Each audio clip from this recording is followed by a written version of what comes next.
ಇದ್ದಕ್ಕಿದ್ದಂತೆ ದರ್ಶನ್ ವಿಜಯಲಕ್ಷ್ಮಿ ಅವರು ಸಂತೋಷವನ್ನು ಹಂಚಿಕೊಂಡಿದ್ದೇಕೆ, ಪವಿತ್ರ ಗೌಡ ಕಣ್ಣೀರಿಟ್ಟಿದ್ದೇಕೆ ನೋಡೋಣ ಬನ್ನಿ.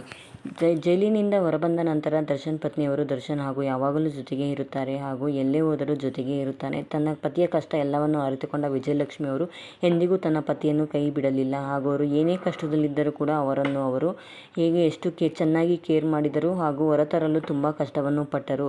ಹಾಗಾಗಿ ವಿಜಯಲಕ್ಷ್ಮಿ ಅವರನ್ನು ಎಲ್ಲರೂ ನಮ್ಮ ಅತ್ತಿಗೆ ಎಂದು ಕೊಂಡಾಡುತ್ತಾರೆ. ಈ ಸಮಯದಲ್ಲಿ ದರ್ಶನ್ ರವರು ಜೈಲಿಗೆ ಹೋದ ಸಮಯದಲ್ಲಿ ನ್ಯೂಸ್ ಚಾನಲ್ನವರು TRPಗೋಸ್ಕರ ದರ್ಶನ್ ರವರ ವಿಡಿಯೋಸ್ ಹಾಗೂ ಪವಿತ್ರ ಗೌಡ ಇದ್ದಿದ್ದ ಜೊತೆ ವಾಟ್ಸಪ್ ಲಿಂಕ್ ಹಾಗೂ ವಿಡಿಯೋಸ್ ಎಲ್ಲ ಶೇರ್ ಮಾಡಿದ್ದರು.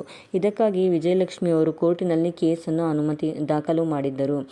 ಈ ಕೋರ್ಟ್ನಲ್ಲಿ ಕೇಸ್ ದಾಖಲಾದ ನಂತರ 1 ವರ್ಷದ ನಂತರ ಈ ಕೋರ್ಟಿನಿಂದ ಈ ವಿಡಿಯೋಗಳು ಯಾವ ನ್ಯೂಸ್ ಚಾನಲಲ್ಲಿ ಇದೆಯೋ ಅದೆಲ್ಲ ಡಿಲೀಟ್ ಮಾಡಬೇಕೆಂದು ಕೋರ್ಟಿಂದ ಇಂದು ಆರ್ಡರ್ ಬಂದಿದೆ. ಹಾಗಾಗಿ ಈ ಸಂತೋಷದ ವಿಷಯವನ್ನು ಹಂಚಿಕೊಂಡ ವಿಜಯಲಕ್ಷ್ಮಿ ಅವರು ತುಂಬ ಸಂತೋಷವಾಗಿದ್ದಾರೆ.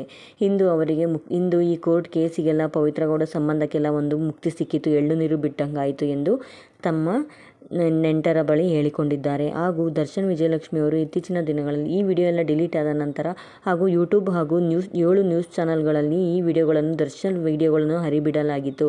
ಇದನ್ನು ಡಿಲೀಟ್ ಮಾಡಬೇಕು ಎಂದು ವಿಜಯಲಕ್ಷ್ಮಿ ಅವರು ದೂರು ದಾಖಲು ಮಾಡಿದ ನಂತರ ಇಂದು ಆ ಕೇಸ್ ವಜಾಗೊಂಡು ವಿಡಿಯೋಗಳನ್ನು ಡಿಲೀಟ್ ಮಾಡಬೇಕು ಎಂದು ಕೋರ್ಟಿನಿಂದ ಆರ್ಡರ್ ಬಂದಿದೆ. ಹಾಗಾಗಿ ಪವಿತ್ರ ಗೌಡರವರು ನಮ್ಮ ಕೋರ್ಟ್ ಕೇಸ್ ಯಾವಾಗ ಮುಗಿಯುತ್ತೋ ಎಂದು ಕಣ್ಣೀರಿಟ್ಟಿದ್ದಾರೆ. ಇವರ ಸಂತೋಷವನ್ನು ನೋಡಿ ಎಲ್ಲರೂ ಚೆನ್ನಾಗಿರಲಿ ಎಂದು ಹೇಳಿದ್ದಾರೆ.